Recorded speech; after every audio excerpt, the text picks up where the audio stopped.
জোট তো হতেই পারে, এটা তো সকলের অধিকার। প্রত্যেকটি দলের অধিকার আছে তারা কিভাবে নির্বাচনে যাবে, কৌশল আছে। সুতরাং এটা সকলের অধিকার, এটাকে আমরা স্বাগত জানাই।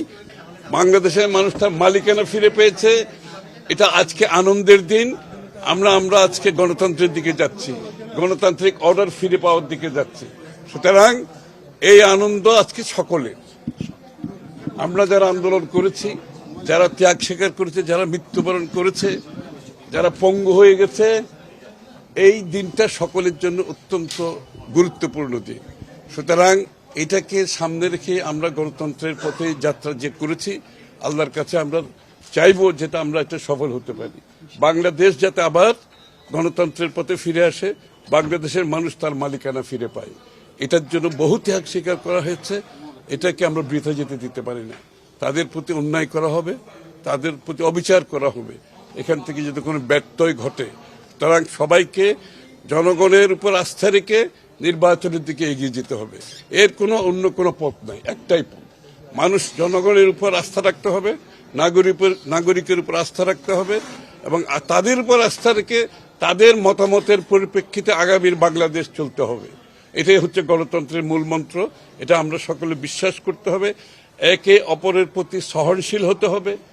আমাদের রাজনৈতিক সংস্কৃতি বদলিয়ে অপরের সাথে দ্বিমত পোষণ করেও আমরা তার মতের প্রতি শ্রদ্ধা জানাতে হবে, সম্মান জানাতে হবে।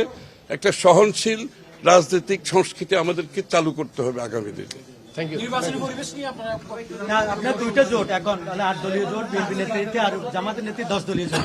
এই জোটকে নির্বাচনের ব্যাপারে আপনি কি বলেন? না, জোট তো হতেই পারে, এটা তো সকলের অধিকার। প্রত্যেকটি দলের অধিকার আছে তারা কিভাবে নির্বাচনে যাবে, কৌশল আছে। সুতরাং এটা সকলের অধিকার, এটাকে আমরা স্বাগত জানাই। বাংলাদেশের মানুষ দিনের শেষে সিদ্ধান্ত নেবে কাদের মাধ্যমে এই দেশে গণতন্ত্র আগে ফিরে এসেছিল। বিগত দিনে একদলীয় শাসনের পরে, এরশাদের সময় এবং বিগত 11-11 পরে দীর্ঘ সময় কাদের মাধ্যমে গণতন্ত্র ফিরে আসছে বাংলাদেশের মানুষের তো অজানা নয়। আজকে বাংলাদেশের মানুষের প্রত্যাশা হচ্ছে গণতন্ত্র ফিরে পাওয়া।